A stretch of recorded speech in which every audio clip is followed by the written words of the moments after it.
अम्बेडकर अम्बेडकर अम्बेडकर अम्बेडकर अम्बेडकर अम्बेडकर इतना नाम अगर भगवान का लेते हैं तो 7 जन्मों तक स्वर्ग मिल जाता। गृह मंत्री जी भी अपील करते हैं कि उन्हें माफी मांगनी चाहिए, मंत्री जी को माफी मांगनी चाहिए, क्योंकि यह बयान कोई छोटा बयान नहीं है। गृह मंत्री अमित शाह द्वारा जिस तरह से बाबा साहेब अम्बेडकर पर जो बयान दिया गया, उससे इस वक्त देश भर में हंगामा मचा हुआ है।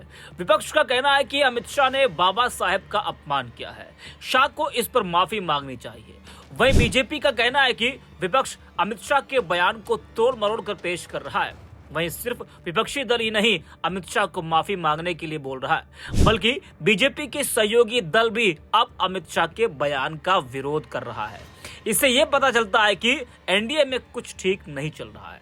जी हां, बता दें कि राष्ट्रीय लोकदल के नेता कमल गौतम ने अमित शाह से माफी मांगने की अपील की है। आरएलडी नेता है कमल गौतम, जिन्होंने अमित शाह के बयान का विरोध किया है। उन्होंने कहा कि हम सरकार में शामिल हैं, इसका मतलब यानी कि बाबा साहेब डॉक्टर भीमराव अंबेडकर के खिलाफ कोई टिप्पणी करे, जिसको हम भगवान मानते हैं, उनके ऊपर गृह मंत्री अमित शाह द्वारा की यह टिप्पणी अच्छी नहीं है। दरअसल आरएलडी के प्रदेश प्रवक्ता कमल गौतम ने मीडिया से बात करते हुए गृह मंत्री अमित शाह से अपील की है कि जो बयान उन्होंने बाबा साहेब डॉक्टर भीमराव अंबेडकर पर दिया है, उसके लिए वह माफी मांगे। कमल गौतम ने कहा कि अमित शाह का बयान सही नहीं है, देश की कानून व्यवस्था बिगड़ रही है, भगवान के मंदिर में अत्याचार हो रहा है, मंदिर में घुसने पर भी मारपीट हो रही है, उस पर कोई कार्रवाई नहीं कर रहे हैं। कमल गौतम ने क्या कुछ कहा है वो भी आप सुनिए।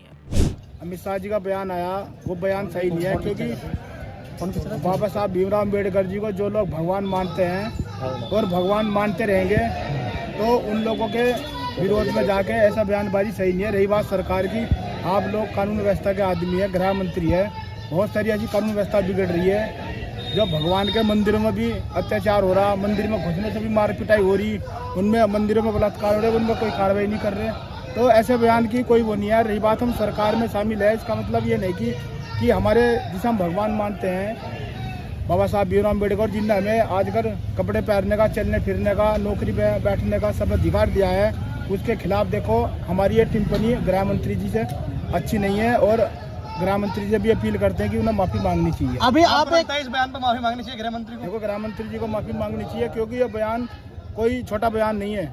ये यहाँ का नहीं है, कि पूरे भारत का नहीं है, ये पूरे दुनिया में जहाँ जहाँ बाबा साहब को मानने वाले हैं उन सब लोगों के लिए मानने वाली बात। जिस तरह से वो बयान दिया था, और उसके बाद अमित शाह जी ने भी एक प्रेस कॉन्फ्रेंस की है, उन्होंने कहा कि मेरे बयान को तोड़ मरोड़ के पेश किया गया है, उसको लेकर क्या कहना है? देखो, अगर बयान इस तरीके से तोड़ मरोड़ कर पेश किया गया है तो उसमें माफी मांगने में कोई दिक्कत नहीं, क्योंकि इस समाज की हर चुनाव में वोट मांगने के लिए तो बाबा साहब के लिए ये लोग हाथ जोड़ने जाते हैं, जब ये पूजा नहीं करते।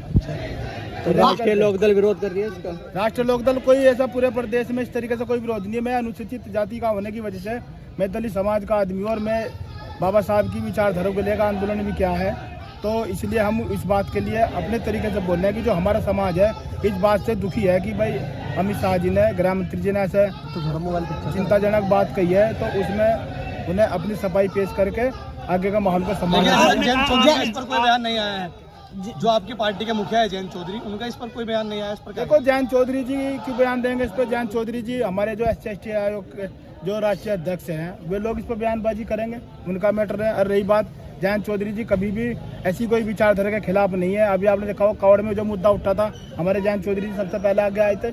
तो सुना आपने किस तरह से बीजेपी के सहयोगी दल के नेता ने भी अमित शाह के बयान का विरोध किया है। वैसे ये कोई पहली बार नहीं है जब आरएलडी ने बीजेपी के किसी बयान का या उसके फैसले का विरोध किया हो। इससे पहले योगी के नेम प्लेट वाले फैसले पर भी आरएलडी ने योगी के फैसले का विरोध किया था।